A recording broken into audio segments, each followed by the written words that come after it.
gis ñenn ci opposition bi ñu ci mel ni waa coalition Yewwi Askan Wi dugg également dans la danse fas yéene dem ci li ñuy duppee concert de casserole programme woon ko le 28 bii di ñëw mercredi gannaaw bi également ñu génnee communiqué tey jii nii déplacé ko fas yéene ko def le 31 décembre heure bi président war a def l'adresse à la nation. Bon, l'adresse à la nation c'est un moment solennel là quand même c'est un moment solennel ñi nekk Yewwi suba yàlla mën na def ñoom ñu nekk président de la République dañuy bëgg a déglu le 31 la ñuy wax mais c'est la démocratie aussi hein. La démocratie le parfaitement le droit. L'élégance honorable, l'élégance. waaw moom laa lay wax l'élégance voudrait que c'est pas Macky Sall c'est l'institution de l'État qui parle aux Sénégalais. À tort ou à raison après mën nga ko critiquer.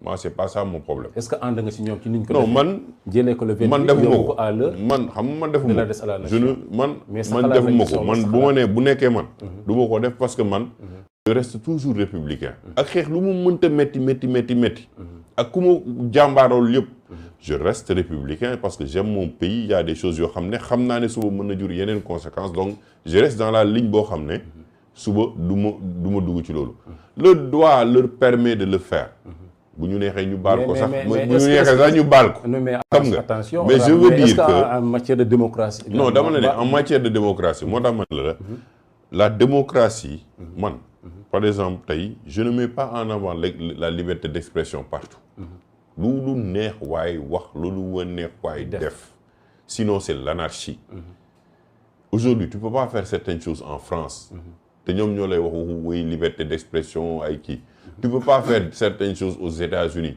c'est encadrer la liberté est encadrée une liberté sans cadre moi je promeus la démocratie économique mooy coor ak ay moromu bu ñu xëyee na leen wóor ne am nañu 500 000 seen biir poche ñu bañ a tàllal seen loxo ñu xeex ndóol xeex xale yi nekk ci mbir yi bu ñu neexee ñoom ñu def ko c'est une expression démocratique ñoom ils ont trouvé au lieu d'aller affronter des forces de l'ordre ou d'autres de faire les casseroles. Ça leur a réussi les forces de l'ordre mais affrontement également ci koñ yi également dans les quartiers.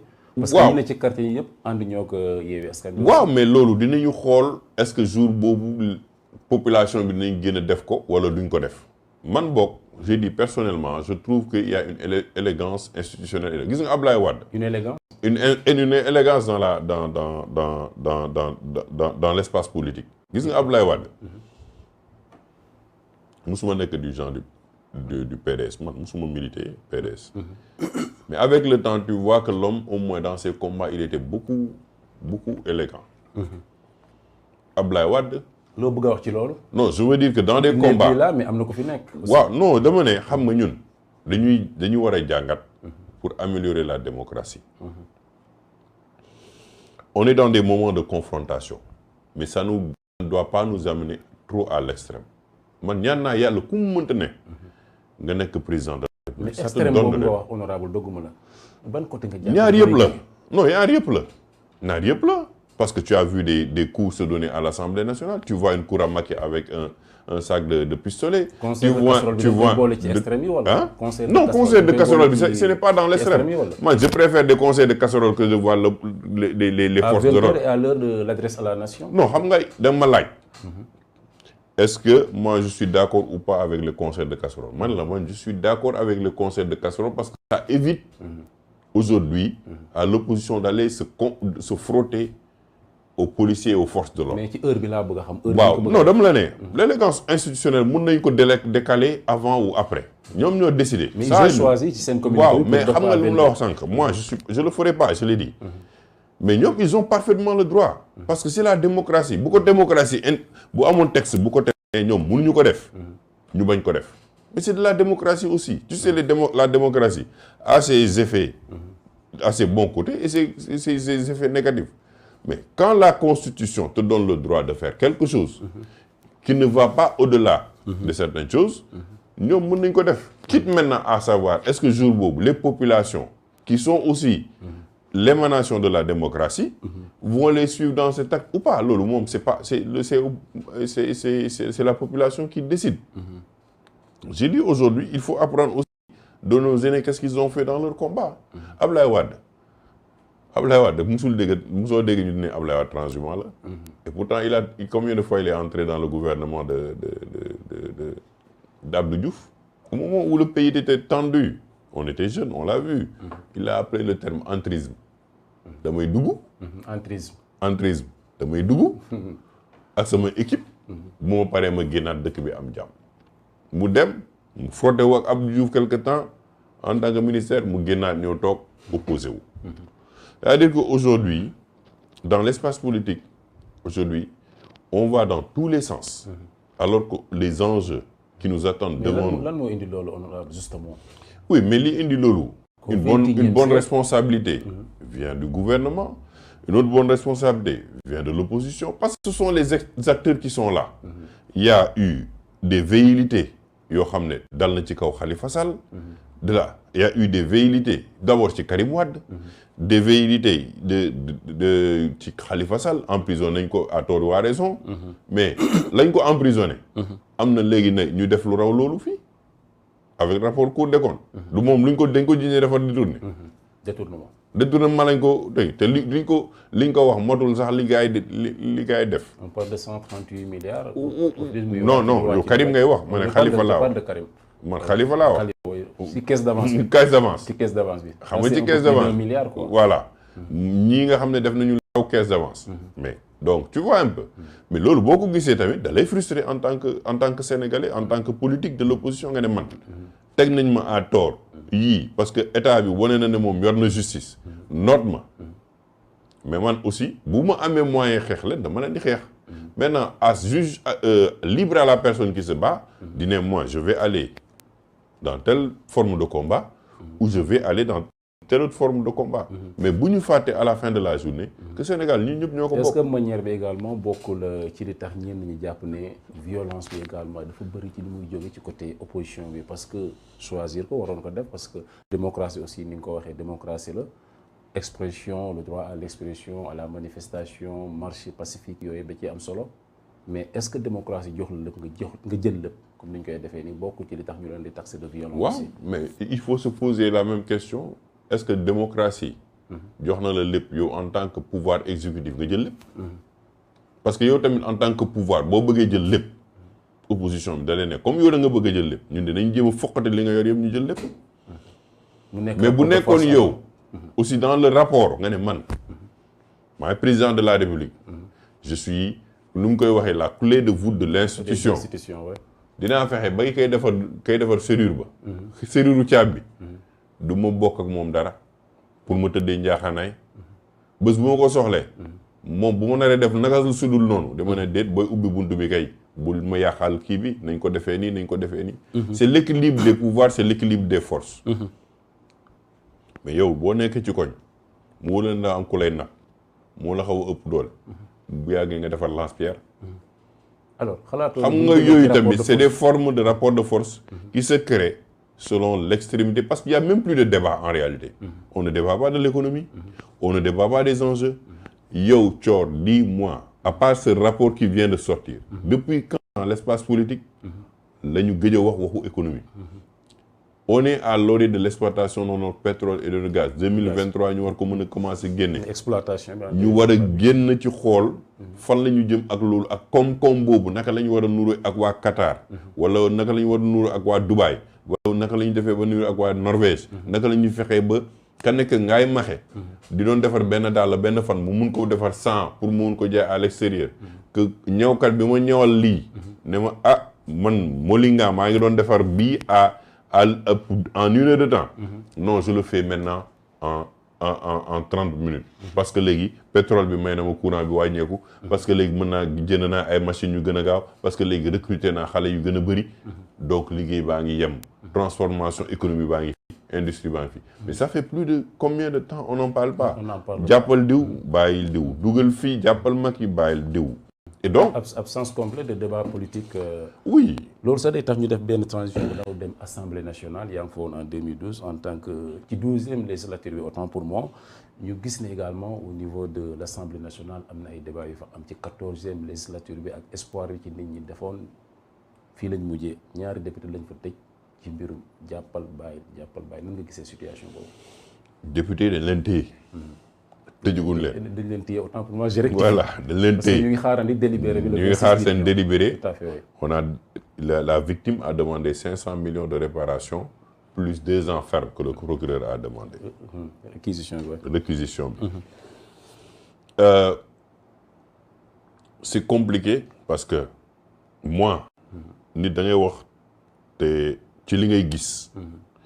Le niveau de débat à l'Assemblée nationale pour la 14e législature, elle est bonne. C'est le comportement qui n'est pas bon. Le comportement de qui?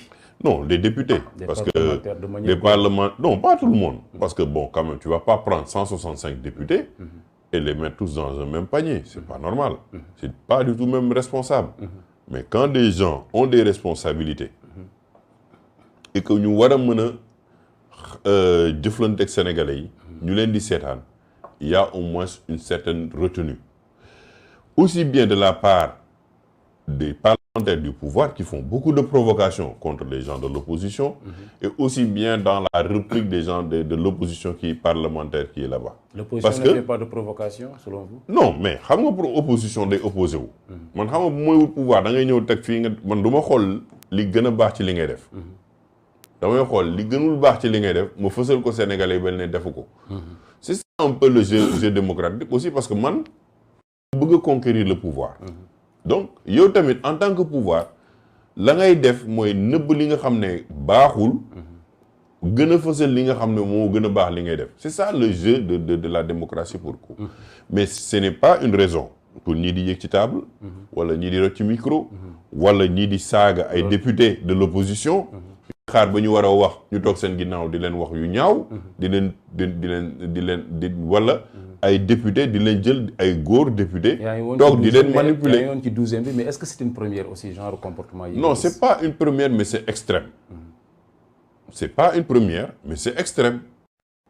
Parce que aujourd'hui boo xoolee composition Assemblée nationale ni muy demee ñun à chaque fois dañu doon tooñante Abdou Mbow da doon wax ñun dañ doon wax Abdou Mbow ñëw suñu ginnaaw tontu yu ñagas après ñu génn ci biti mu reetaan ñu ne la Cheikh Omar wala ne la Thierno Bocoum xaar ba Abdou Mbow wax mu tontu ko lu ñagas. Il le fait jusqu'à présent. Mais on le fait mais tout en restant courtois bu ñu génnee. Mais Thierno Bocoum ak Abdou Mbow ay xarit lañu. dañuy dem leen tey ñeneen ak ñeneen bokkuñu parti bokkuñu groupe. Seynabou Wade sama mag la. Ça c'est au nom de l'élégance démocratique. Doudou Wade mosuñu bokk parti te daf may corriger chaque fois bu ma gisee ma génn télé te waxuma lu jaar yoon. Donc tu vois Imam Mbaye Niang daf ma doon woolu di ma ne dama laa dénk liggéey bi bokkuñu parti. Donc liggéey na ak Mamadou Lamine Thiam il est du PDS liggéey na ak Mamadou Lamine Diallo. il a son mari Tekki. Mais il faut pas aussi que c'est vrai parce que ni ñu demee assemblée na ak tension bi amoon ci mbedd bi lañu dem Assemblée nationale. Mais la may wax ci comportement bi mais regarde dans le débat. Mais Guy Marius Sagna. Moi tu peux lui reprocher beaucoup de choses du point de vue comportemental yéeg ci table yi. Mais il est très pertinent quand il prend certains sujets. mën na peut-être mën nga xarab ci peut-être langage bi mu koy waxee ak affaire yooyu. Mais est-ce que yéeg ci kaw table mais du sape pertinence boobu. Non moom laa la wax dama la ne mën nga ko moi je suis très clair dans ce que mën nga ko xarab ne ko ne comportement boobu rafetul ci parlementaire. Mais dans les débats. qu'il a soulevé certaines questions pertinentes. Vis-à-vis de l'État. Tu prends le cas de Abbas Fall, tu prends le cas de Abba Mbaye, tu prends le cas de d'autres députés, Oumar Sy ak sama turandoo yooyu yëpp, ils le font. Du côté du pouvoir, tu vas voir les Oumar Youm, qui sont très pertinents. Tu vas voir Cheikh Seck, il a une expérience parlementaire avérée sur certaines questions, même si comme ni may wax ci tu mën nga ko xarab ci yenn wax yi ñuy wax. Tu as des députés au moins qui ont été ministres, qui ont été tu prends le DG de l'ancien DG de l'ACPEX, Malick Diop, qui est très correct. Il est là-bas, qui a fait comme... Et qui entre rarement dans les histoires de... Wow, qui entre rarement dans ces histoires-là. Donc, il y a de la qualité de part et d'autre. Mais même chez les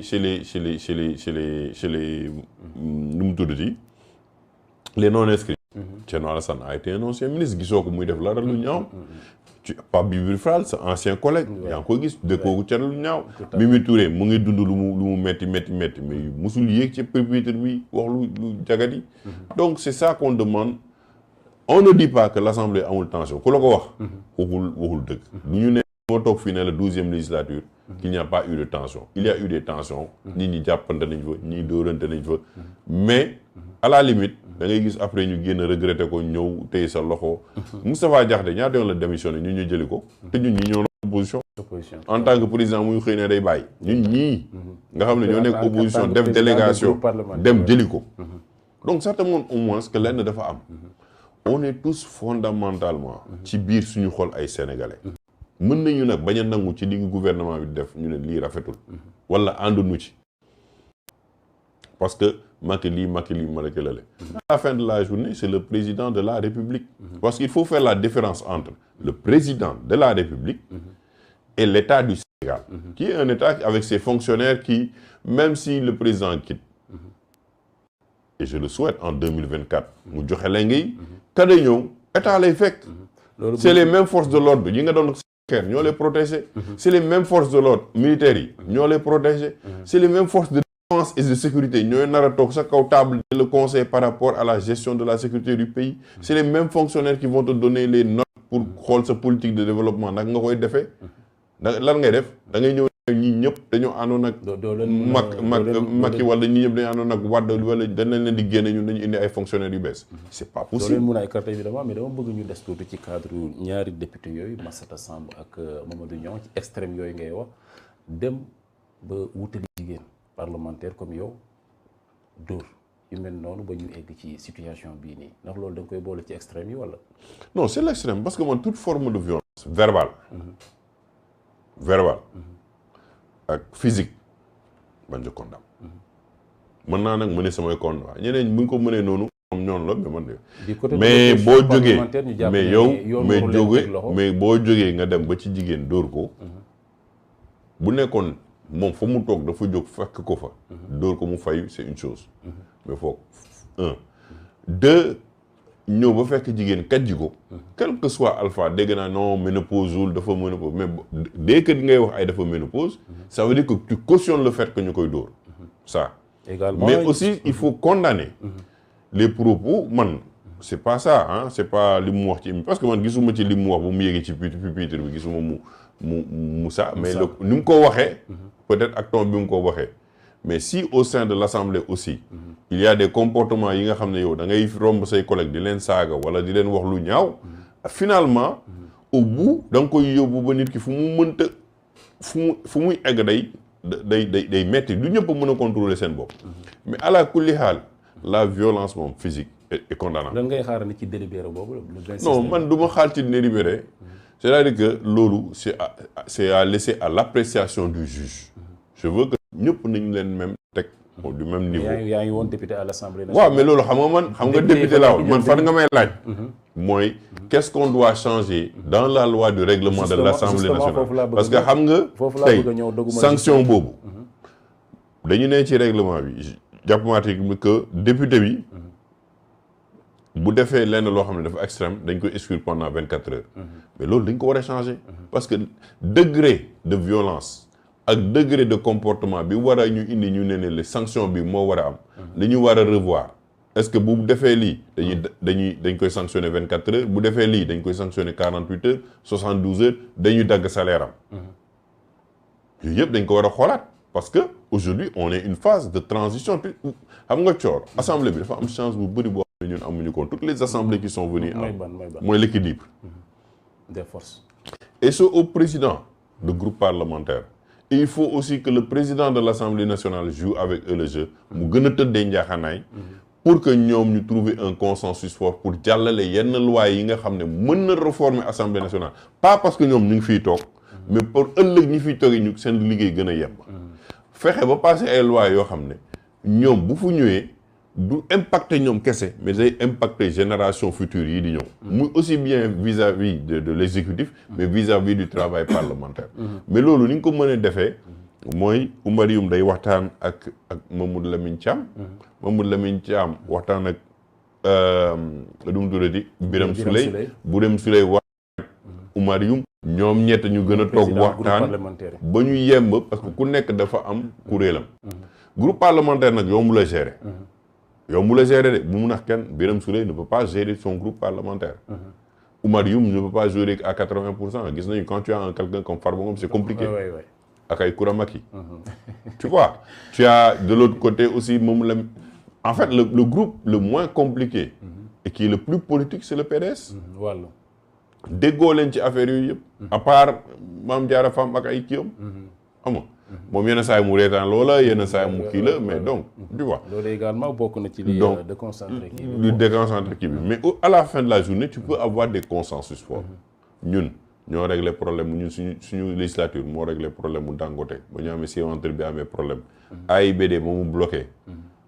opposition pouvoir ñoo ànd décanter situation bi ak non inscrit Kédougou ba mu amee problème ñun en tant que député ñoo dem.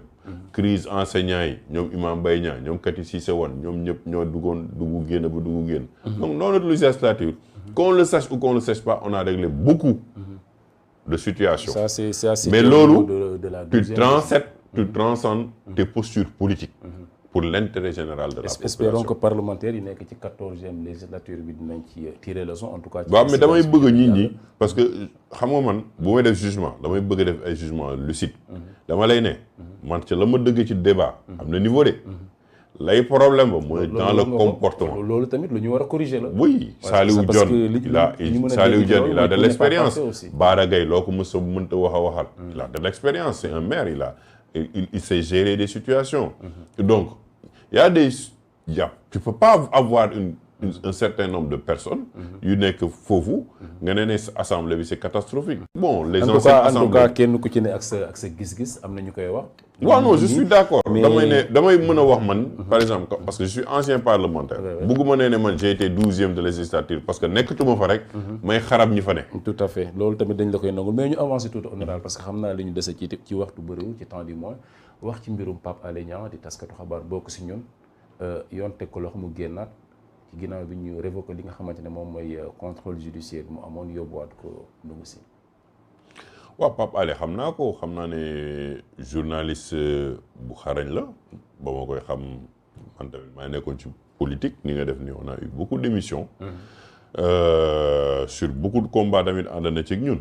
donc maintenant sur ces postures yi mu mujjee am ba ko lii tamit peut-être que yéen journalistes yi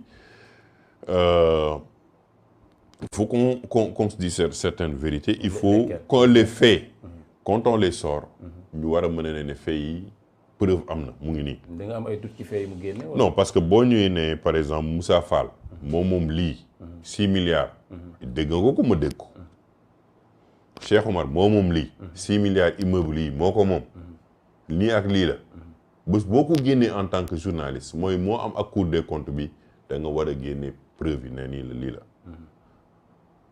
boo génnaatee bu ñëpp def toog man yéenuma kenn mu dem ay prison wala affaire yu mais boo ñu génnaatee ba say moromu collègue est-ce que le journaliste génne rek dafa war a teg preuve aussi nga ne est-ce que le journaliste génne comme information mais non kon day yomb yow mën nga ma toog fi accuser ma dara kon man naka laay def est-ce que tey le journaliste peut m'accuser man Cheikh Omar d'avoir fait quelque chose sans en donner les preuves mais kon ce n'est plus un travail journalistique si tu me dis que toi yow Thior Cheikh Omar mii def na dara même si tu sautes on te donne man je n'ai pas dit que yow nga citer sa source j'ai pas dit ça j'ai dit que tu donnes les preuves de ce que tu as fait. Tout à fait. Les sources tu peux les protéger ça c'est une règle d'art dans le journalisme mais si tu sors encore tu dis que le commissaire Yagg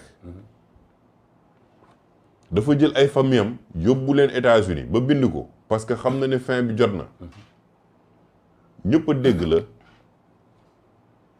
ñu ne na journaliste d'investigation aussi tu amènes parce que moi quand j'investigue j'amène les faits je n'amène pas les sources moi je connais le commissaire mais sa femme il l'a connu aux États-Unis foofu la nekkoon foofu la nekkee foofu la ko takkee ak famille am muy dem ak ñëw man ma personnellement je suis dans le même cas muy dem ak ñëw mais si tu le dis aussi tu amènes les preuves j'ai pas de problème pour yow nga mën a wax génne ay éléments mais les éléments doivent être étayés tu n'as pas besoin de sortir tes sources et loolu je transcende Pape c'est pas Pape Alé du ma dugg domaine boobu mais de manière générale aujourd'hui au Sénégal on t'accuse des choses au lieu de te dire yow mi di accuser yow Thior au lieu de montrer les faits da ngay ne Cheikh Omar prouver ne Thior li mu la wax du dëgg man dal na ma au moins ñenn ñooy def loolu journaliste ñoo war non man dal nañ ma xam nga dal na ma tey une chaîne que kenn xamul mënuma la wax kan moo nekk ci ginnaaw Xalaat TV. ñu génnee ne Cheikh Oumar moom day kii LGBT patati patata. jéem naa leen contacter bind leen ne la ne lii ñuy wax amuñu. amul benn preuve bu ñu kii. et des gens m'appellent man Cheikh Oumar juddu fi ma juddu am samay parents bokk fi ma bokk. ñu ne ma il faut nga prouver ne li ñu wax du dëgg. c'est pas ñi ngi wax te amuñu preuve. lañ dem seeti génne leen preuve pour wane ne Cheikh Oumar def na ko. dañu ne Cheikh Oumar Sy moom na génne ay preuve pour wane ne li ñu koy wax du dëgg. mais yàlla àtte nañu. ña doon tëb gi dal pendant les élections législatives accusé nañu accusé waa aar accusé Abdourahmane Diouf ci ay affaire u LGBT yooyu. ana loi ba dégg nga loi bu ñu yóbbu assemblée nationale sur ba tey proposition de loi ba. ak tout le tapage qu'on a fait devant les Sénégalais gëm leen ko la premier jour bu ñu falee ba gars yi dugg assemblée nationale rek proposition de loi bi dañ koy teg ci table. alors looy tontu loo xalaat si ñuy jàpp ne Pape Alé dañ ko étiqueté quelque part ci benn chapelle politique bu mu def loolu moo. non xam nga tey. il a le droit. en tant que koy journaliste assumer non. yaa xam. un journaliste ou n'est pas journaliste. fan la bokk bokkul APR. mais non xaaral dama lay wax. l'autre là Abdou Latif. il l'a assumé. nee na fii la bokk. il l'a assumé ne man bokkutuma journalisme bi fii laa bokk. et d'autres le fa Yoro Dia anam. il est avec le président comme ministre. tu l'assumes. Moi j'ai pas de problème que la personne assume. ne man fii laa bokk lii laay def lii laay xeex. Pape Alé peut le faire en toute tranquillité. Personne ne va lui reprocher de le faire. C'est la même chose avec un marabout qui assume que moi je suis dans le champ politique. mais est-ce que téye bi ñu ko téye nii également bokk na ci liy taaral démocratie un journaliste de la trempe de Pape Alé Niang. xam nga nag man tax liggéey naa ci loi sur la presse code de la presse. man dama la ne. il faut que les gens tous Cheikh Oumar mënul xëy ne coor lii la def ñu la Cheikh Oumar indil preuve bi ande woo preuve ba ñu téye la nga ne est-ce que Cheikh Oumar dañ ko war a téye parce que moom surtout Cheikh Oumar Foutiyou la est-ce que sama descendance war na ma permettre may wax ay nit lu warut a nekk dëgg wala lu ma mënatu indi ci preuve ba pare ñu ne parce que man wax naa ko te man sëtu diw laa parce que sëtu Sëñ Tuubaa la wala sëtu El Hadj Malick la wala Cheikh Oumar sëtu Cheikh Oumar la jarbaadu diw la waruñu ko tëj mais l'injustice commence par là-bas. Quelle que soit les chapelles politiques quels que soient les journalistes quel que soit tu es un homme religieux quel que soit niveau da ngay wax parce que nag àq dafa am parce que quand tu dis certaines choses tu touches pas Cheikh Oumar Fouti Cheikh Oumar rek wala tu touches pas Thior tu touches sa famille ses enfants man moo tax man gis nga yenn débat yi damay limité wu ci champ bi ma bokk bu ma xamulee ne lii moom mooy dugg ci benn dossier si j'ai pas les éléments du ma ci sori bu ma demoon tey ñu jox ma ay éléments ma xam ne li ma wax li wóorul danaa dem ci nit ka ma ko wax ne ko saa waay baal ma ak li ma wax nii du dëgg parce que dañ maa dugal ci erreur mun la baal naa la wala baaluma la man ay nit ñëw nañ ci man baaluma ak man leen balaa ngeen di ñëw ci man baal naa leen parce que xam naa ne ba ngeen koy wax ñu leen di wax ne Cheikh Oumar dafay def lii wala dafay def la dañ leen vous êtes allé avec émotion et je me suis défendu ngeen bañ mais ba ngeen ñëwee externe baal naa leen ak woo naa ci ñeen téléphone mais man leen vous ne me connaissez pas comment vous ne pouvez m'accuser alors que vous ne me connaissez pas parce que dëkk bi dañuy yeewu léegi rek di accuser ay nit di wax diw fii la diw fële la diw lii la sans preuve sans temps en affaire parce que yow yor nga sa affaire yooyu ça c'est pas bon. ñu wax ci leneen mooy mbirum Ousmane Sonko te xam naa foofu la ñuy daanelee defoon na déclaration de candidature pour la présidentielle de 2024 comme ni ko ñeneen ñi defe naa président Macky Sall moom moo ko defagul peut-être à l'occasion de l'adresse à la nation peut-être les lignes vont bouger un peu mais ñu taxaw tuuti ci mbirum Ousmane Sonko ak audio yi génn temps yi nii ak audition bi nga xamante ne am na démb également ñeel ki nga xamante ne moom mooy Mamour Diallo ñu doon sàkku pour ñu convoquer ko. wóolu nañ ko démb pour auditionner ko nan nga gisee situation bi audio yi génn ça et là ndax mënul hypothéquer également candidature Ousmane Sonko ci présidentielle boobu. Thior. depuis dossier bi ba mu jógee en mars. ba léegi musuma ci wax te du ma ci wax. ah lu tax. non du ma ci wax parce que man par principe. fekkeewu ma li xew. juge moo mën a wax li xew. man fekkeewu ma. loolu fee la. non je veux dire fekkeewu ma li xew. mënuma la wax. xam nga audio ñii génne nañu gauche ñii génne nañu droite. man bañ naa ba audio yi du ma leen déglu. bu ma commencé dégg ne audio bi di neen yi niiw damay fay wala mu supprimer. keroog am na sama benn nijaay dama ciy yónnee benn 6 heures du matin ba ma jullee fajar ba pare gis ko. dama ko yónnee audio ma ne ko ngir yàlla ak yonante bi ñaan naa la rek bul mu yónnee audio yi du ma ko déglu. parce que fekkeewu ma. lañ fa seq xaw ma.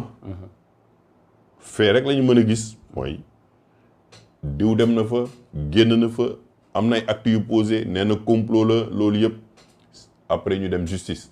ne justice éclairé dossier boobu ñu teg ko ci suñu ginnaaw. il est candidat en 2024. Il a travaillé pour sa candidature. Il a un parti qui est Pastef. Ils ont fait d'excellents résultats, 15% pendant les élections passées. Ils sont allés aux élections locales, ils ont fait d'excellents résultats avec Yewwi. Ils sont allés aux élections législatives, ils ont fait d'excellents résultats. Porté na combat boobu yàlla may ko lim ko ci may. Loolu laa mën a wax ci nit ki posé na ay actam. La mu def ba affaire bi indil ko gàllankoor. Ba mu dugg ci dossier boo xam ne tey Sénégal yëpp ci loolu lañ ci concentré. loolu na ko juge bi parce que man en toute honnêteté ça ne m'apprend rien de nouveau yokk lu ma xam-xam améliorewul sama santé gindiwuma ci naka laay dimbalee ñi Sénégalais ñu génnee ci ndóol xamalu ma naka laay gën a gérer sama pétrole c'est des débats que man du ma ci wax parce que nit ki booy wax ci dara na lay fekk da lay yokk xam-xam wala da lay yokk dara man je ne vois pas en quoi ce débat-là va m'apporter quelque chose. Toute sincérité. mais bëgguma tooñ. quoi que l'on puisse dire également ay bakkan rot nañ ci 14. waaw moom laa la moo tax ma ne la. tu vas tout le temps ramener ça à la justice. Quel que soit le nombre d'audio qui va sortir. Quel que soit diw moo wax lii. impliqué na tant de personnes diw moo wax la. non dem na fii wala demal fële. ay interprétation de chaque camp parce que ku nekk am nga fi nga far. mais du point dañuy ñaan yàlla point de vue juridique. non dama ne ni ndax du hypothéquer candidature Ousmane Sonko. non xam nga déjà au-delà man dañuy teg Ousmane Sonko fële. parce que moom la mbir mi conseillé. waaw non je veux te dire. moom la mbir mi conseillé bu tax ma ne ma teg ko fële.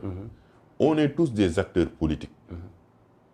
kuñ ci laal mën nañ la gis leen lu muy Cheikh Oumar ak keneen ak keneen ak keneen ak keneen yow Coor ak keneen ak keneen on peut te toucher am loo xam ne génn na lu rafetul ci yow. moo tax Thierno Seydou Nourou Tall di ne da doon ne chaque jour yàlla suureen. on n'est pas des êtres parfaits man dugguma ci politique pour faire de la morale religieuse dugguma pour waaraate. je suis entré dans la politique pour parler des questions économiques sociales pour améliorer les conditions de mon pays de la gouvernance et du développement. la ma koy toppee tey ñu tout le temps nga koy dugg. C'est un être humain aussi, ça va avoir des conséquences demain sur lui. Ça a déjà des conséquences sur sa famille, sur ses enfants, sur son environnement. On ne voit que l'être politique, mais on ne voit pas l'être qui est là, psychologique. On ne voit pas l'être qui est là. L'autre fille qui est là aussi, psychologique, qui fait des audios, jàppal Adji, bàyyil Sonko, jàppal li. Mais ce sont des êtres humains qui, plus tard, man lu may sóor yëpp damay xool ëllëg. Plus tard, di nga toogaat. nga xoolaat sa bopp nga xool parcours bi fi nga fa jaar ak nit ñi fi ñu yóbbu sa tur ak lu ñu wax ci yow lu ñaaw lu rafet lu kii yooyu nga ne peut-être que ça n'en valait pas la peine bu ko yàlla mayee tey mu nekk président de la République bëgg nañu ñu xoolee ko xool bu rafet parce que tamit moom moo ñu nar a représenter partout dans le monde donc moo tax wax yi waru woon jóg sax bu muy génn la nga ko waxal moom boo demee ci beneen acteur politique mun nga fa fekk peut-être wala fu fekk pire c'est vrai que ci moom la dal c'est vrai que mun nañ ko reprocher certaines choses c'est vrai que gis nañu yenn yoo xam ne jaarul yoon moom nee na complot la mais man jusqu'à l'heure actuelle dama ci maanu tu m'amènes sur un dossier économique je parle tu m'amènes sur des dossiers comme la Cour des comptes je parle tu m'amènes sur ci affaire sénégalais yi ñu sonnee je parle ay xeex yooyu sur le foncier je parle mais à certaines choses et certains faits yoo xam ne man personnellement man du ma ci sori dama ciy maandu. très bien tàggatoo bi la honorable. non di sant yàlla rek di la remercier ci émission bi di ñaan yàlla tamit ñu gën a dal xel te xam ne fu ñu jëm ci élection 2024 maa ngi koy ñaan man depuis le début je l'ai dit depuis 2016 je suis constant que président de la République Macky Sall def na ay mandat am 2024 nañu am président bu bees bu fi toog ñu téye dëkk bi ci jàmm ak salaam parce que à la fin de la journée à la fin de la journée da nga di nga fekk ne Sénégal bu nekk kenn mbokkam la fenn am na fenn foo xam ne dinañ fa daje donc dañu war a sàmm dëkk bi pour la génération future pour nos enfants qui puissent bénéficier de ce pétrole de ce gaz de ces mannes financières de l'opportunité de développer ce pays ba ñu nuroo ay waa Norvège wala yeneen dëkk yi wala en termes de qualité de vie ba ñu gis suñuy doom yi di tàllal seen loxo di dem ci immigration loolu mooy les combats essentiels ñen nekk nag ci ay tolof-tolof muy dossiers yi ñuy tudd yàlla na leen yàlla def ci mu sedd guy ba Sénégalais yi dépassé loolu parce que vraiment niveau de débat bi c'est tellement bas aujourd'hui que da ngay rus sax booy dugg ci yenn affaires yi di ko déglu tu n'as pas envie d'en parler. di ko sant di ko gërëm moom Cheikh Oumar Sy nekkoon député ci 12e législature bi nekkoon suñu gante ci émission Espace Politique mbokk yi ñu leen di jox dig daje samedi bii di ñëw ci beneen numéro Espace Politique yaa ngeen jëf.